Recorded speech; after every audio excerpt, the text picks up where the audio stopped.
My name's Michelle, and I was raised by my mom, Sarah, in a small apartment on the outskirts of town. Dad? He split when I was 3, leaving nothing but a fading memory and a whole lot of questions. Mom never spoke ill of him, but the hurt in her eyes whenever his name came up told me everything I needed to know. We had each other, and boy, did she work her ass off to make sure I had everything I needed. Double shifts, weekends, you name it. There were times I'd come home from school to find her passed out on the couch, still in her uniform, too exhausted to even make it to bed. That was our routine. Simple, sometimes tough, but full of love. I watched her sacrifice everything for me, and it lit a fire in my belly. I was gonna make something of myself, make her proud. So I hit the books hard. While other kids were out partying, I was knee-deep in textbooks. It paid off when I landed a scholarship to study economics at the state college. The day I got that acceptance letter, Mom cried. Happy tears, for once. You did it, baby, she said, hugging me tight. You're gonna go places, I just know it. College was an experience. For the first time, I was surrounded by kids who'd grown up with more than just the basics. It was a shock to the system, realizing how different my upbringing had been. But I didn't let it get to me. If anything, it made me work harder. I graduated with honors, my mom cheering louder than anyone else in the audience. As I walked across that stage, diploma in hand, I could see the pride shining in her eyes. All those years of hard work had paid off. But life was just getting started. With my shiny new degree, I landed a job as an economist at a big company in the city. It was time to spread my wings and fly. You call me every week, you hear? Mom said as she helped me pack up my beat-up car. And don't forget to eat your vegetables. I laughed, giving her one last hug. I promise, Mom, I'll make you proud. Life in the big city was a whirlwind. I threw myself into work, determined to prove my worth. Late nights, early mornings, endless spreadsheets, it was exhausting, but exhilarating. And it paid off. Just 2 years in, I landed a big promotion. Holy shit, Michelle, my colleague Jake exclaimed when I broke the news. We gotta celebrate. Drinks tonight, on me. I couldn't refuse. That evening, a bunch of us piled into Jake's favorite bar. The music was loud, the drinks were flowing, and for once, I let myself relax. That's when I saw him. Tall, dark-haired, with a smile that lit up the room. He was at the bar, and our eyes met over the rim of my glass. Before I knew it, he was making his way over. I'm Alex, he said, extending his hand. And you look like you're celebrating something. I grinned, riding high on my success and maybe one too many cocktails. I am, big promotion. I'm Michelle, by the way. We talked all night. Alex was charming, funny, and seemed genuinely interested in everything I had to say. By the time we exchanged numbers, I was smitten. Our first date was a week later. Then another, and another. Before I knew it, 6 months had flown by, and I was head over heels. It was a crisp autumn evening when Alex got down on one knee. We were in the park where we'd had our third date, the trees around us a blaze of red and gold. As he slipped the ring on my finger, a gorgeous diamond that must have cost a fortune, I felt like I was living in a fairy tale. Little did I know, the story was about to take an unexpected turn. A week later, Alex announced it was time for me to meet his parents. They're excited to meet you, he said, but there was something off about his smile. I should have known something was up when we pulled into the driveway of a massive mansion. The perfectly manicured lawn, the gleaming luxury cars, this was old money, serious money. Your parents live here? I asked, my voice small. Alex just nodded, leading me to the front door.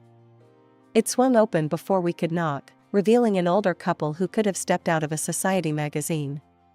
Michelle, these are my parents, Richard and Genevieve, Alex said. They greeted me with polite smiles and, was that a French accent?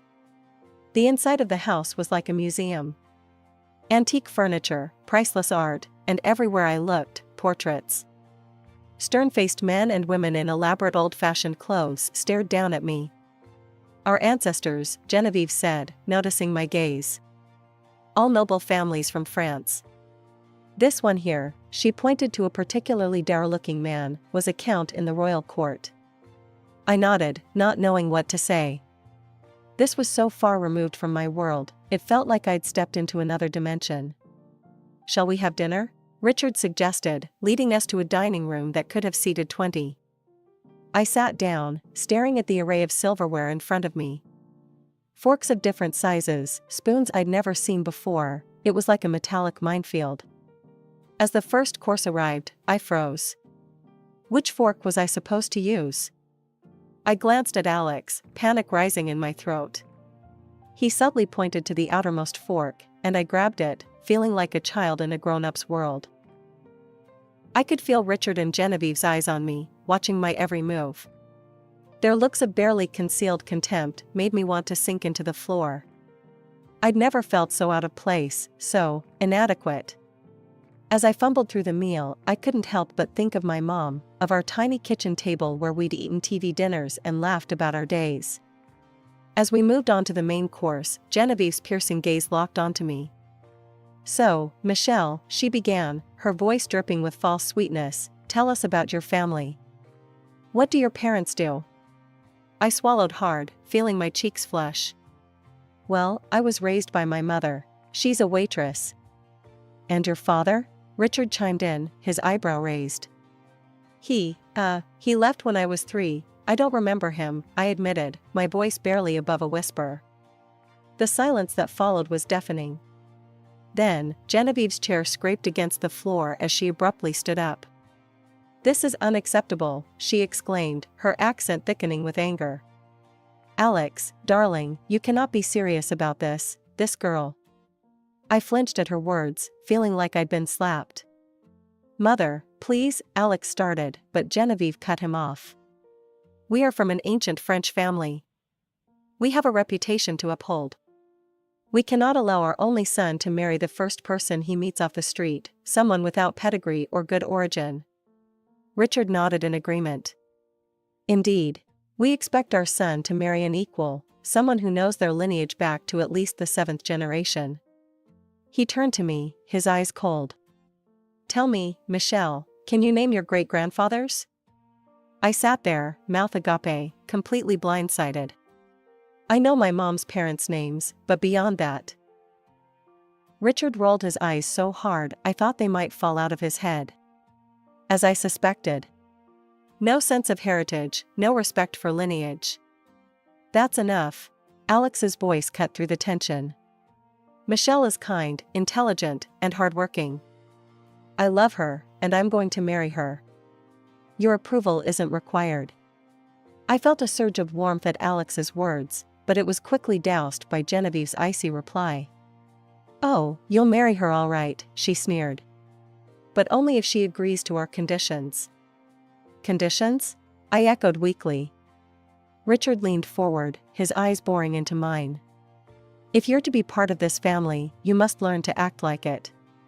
You will obey us, learn our ways, and do everything in your power to match our standing in society. Is that clear? I looked at Alex, hoping for some support, but he just nodded encouragingly. It's not so bad, Michelle. They just want what's best for us. My head was spinning. This wasn't how I imagined my engagement would go. But I loved Alex, and I wanted to make this work. So, against my better judgment, I nodded. I understand. I'll do my best. Genevieve's lips curled into a smile that didn't reach her eyes. Excellent. You can start by learning the history of our illustrious French lineage. It's important to know where you come from, after all. I bit back a retort.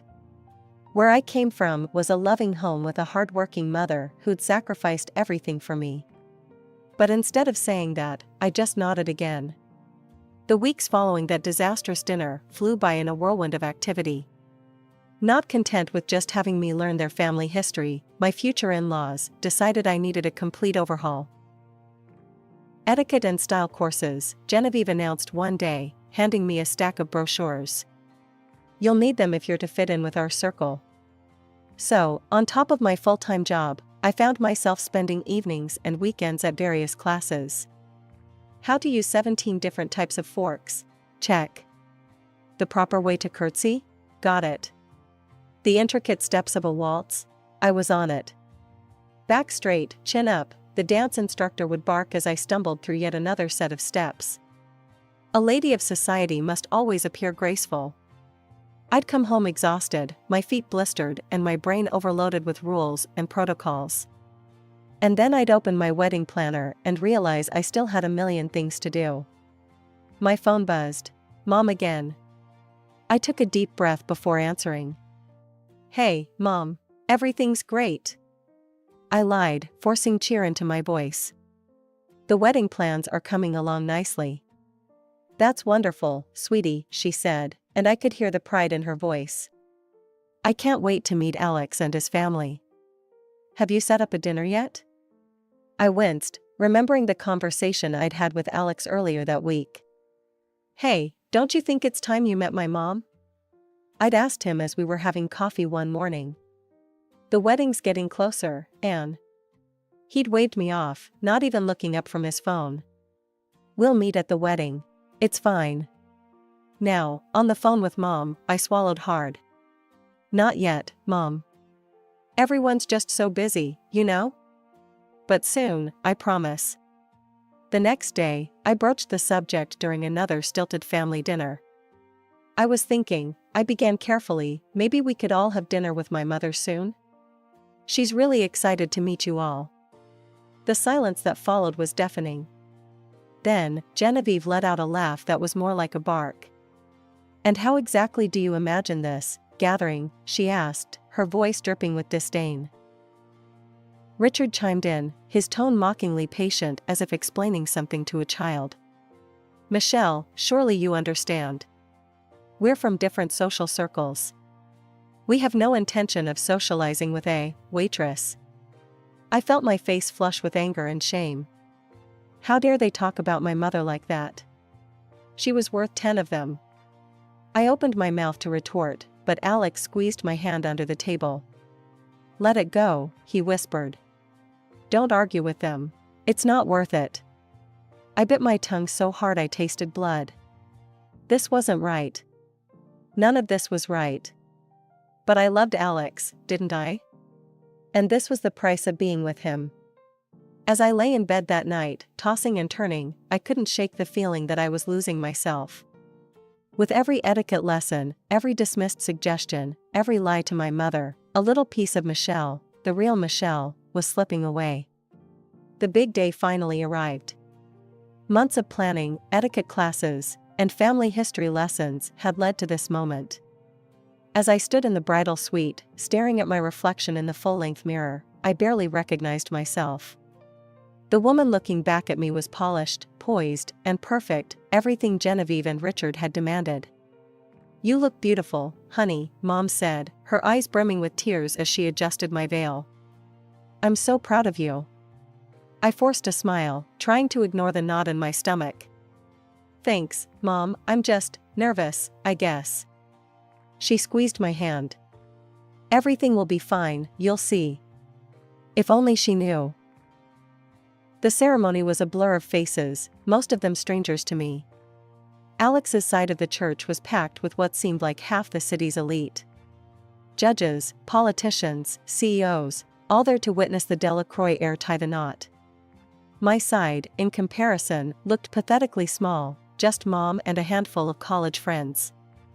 As soon as the reception started, I realized this wasn't going to be the joyous celebration I'd dreamed of. Genevieve and Richard were in their element, holding court at the main table, surrounded by their high society friends. And apparently, I was the entertainment. Michelle, darling, Genevieve called out, her voice sickly sweet. Be a dear and fetch us some more champagne and some of those little crab cakes. Chop chop. I stood there, frozen in disbelief. Was this really happening? On my wedding day? But it didn't stop there. For the next hour, I found myself running back and forth between tables, fetching drinks and snacks, all while trying not to trip over my long white dress. With each trip, I could feel the eyes of Alex's relatives on me, their whispers and snickers following me like a shadow. By the time I made it back to my seat, I was exhausted and on the verge of tears. Alex was nowhere to be found, probably off schmoozing with some important guest or another. It'll get better after the ceremony, I told myself. Once we say our vows, they'll have to treat me like family, right? But as if reading my mind, Genevieve's voice cut through the chatter of the reception. "Michelle," she called out, loud enough for half the room to hear. "As the new Delacroix daughter-in-law, it's your duty to serve our table for the entire evening. After all, the most important guests are seated here." I felt something snap inside me. Months of pent-up frustration and humiliation came bubbling to the surface. "No," I said, my voice shaking. "I will not. It's my wedding day, and there are waiters for that." The silence that fell over the room was deafening. Genevieve's face contorted with rage. "How dare you," she hissed. "You will do as you're told and know your place, you rootless little nobody. You have no right to contradict me, a woman of good breeding and pedigree." Fury and humiliation warred inside me as I stormed off to find Alex. I spotted him by the bar, laughing with a group of his college buddies, a half-empty champagne flute in his hand. "Alex," I hissed, grabbing his arm. "We need to talk. Now." He turned, his eyes slightly unfocused. "What's wrong, babe? Can't it wait?" "I'm in the middle of a story." I dragged him to a quiet corner, my hands shaking. "Your mother is treating me like a servant. On our wedding day. And you're here, drinking and laughing like everything's fine?" Alex's face darkened. "Are you serious right now? You're bothering me with this nonsense?" I stared at him, shocked. "Nonsense? Alex, they're humiliating me in front of everyone." He rolled his eyes, swaying slightly. "Oh, come on, just do what they ask. It's not a big deal. You should be grateful they're even accepting you into the family." "Grateful?" I echoed, disbelief coloring my voice. "Yeah, grateful," he sneered. "You think I didn't have other options? Prettier girls? Richer girls? Girls from good families? I chose you, Michelle. The least you could do is try to fit in." His words hit me like a physical blow. I stumbled back, feeling like the ground was shifting beneath my feet. This man, this stranger in front of me, was not the Alex I thought I knew. Not the man I'd agreed to marry. "It's almost time for the ceremony," he said, checking his watch. "Pull yourself together and let's get this over with." As he walked away, I stood there, frozen. Tears welled up in my eyes, threatening to spill over. This was all wrong. Everything was wrong. "Michelle," Mom's voice cut through the fog of my thoughts. "Honey, what's wrong?" I turned to her, and the concern in her eyes broke the dam. Tears streamed down my face as she pulled me into a hug.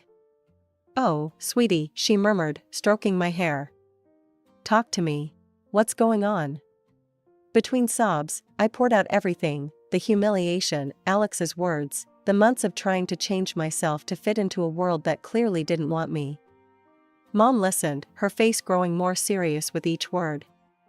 When I finished, she held me at arm's length, looking me straight in the eye. "Michelle," she said, her voice gentle but firm. "I need you to answer me honestly. Do you love Alex? Do you really want to marry him?" The question hung in the air between us. 6 months ago, I would have answered without hesitation. But now, I shook my head slowly, the realization dawning on me with crystal clarity. "No," I whispered. "No, I don't." Mom nodded, a determined look crossing her face. "Then it's time we put an end to this farce." Before I could ask what she meant, she marched over to the DJ's booth and grabbed the microphone. The feedback screeched through the speakers, causing everyone to wince and turn towards her. "Ladies and gentlemen," Mom's voice rang out, clear and strong. "I apologize for the interruption, but I have an important announcement to make. A little secret, if you will." Mom's eyes locked onto Genevieve and Richard, who were frozen in their seats, champagne flutes halfway to their lips. The room was so quiet you could hear a pin drop. "Genevieve, Richard," Mom said, her voice carrying easily through the silent room. Or should I say, Jenny and Rick? Genevieve's face went pale, while Richard's turned an alarming shade of red. "What are you talking about?" Genevieve spluttered, her carefully cultivated French accent slipping. Mom's laugh was cold and hard. "Oh, come on, Jenny. Don't you recognize me? Sarah Thompson, from good old Millbrook High? Class of '85? Gasps and murmurs rippled through the crowd. "That's right, folks," Mom continued, warming to her subject. "Your hosts tonight, the oh so noble Delacroix? They're about as French as apple pie. Jenny here was my classmate in our little backwater town." "And Richard?" "He was the boy from the wrong side of the tracks who lived next door to us." I watched in fascination as Genevieve and Richard seemed to shrink in their seats, their carefully constructed facade crumbling before my eyes. "I recognized them as soon as I heard their voices," Mom said, throwing me a wink. "Though I must say, that fancy French accent is new. Must have picked that up when the three of us moved to the big city to make it big." She paused, letting her words sink in.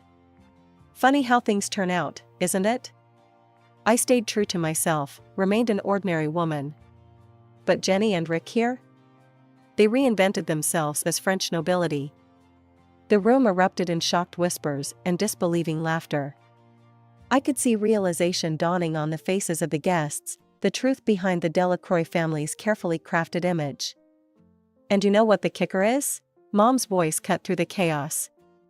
"These people, who invented their entire backstory, who lied about their origins to climb the social ladder, they have the audacity to look down on my daughter.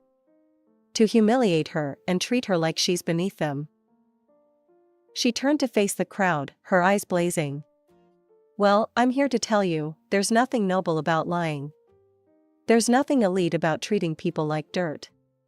The only thing beneath anyone here is the behavior of those who claim to be better than the rest of us."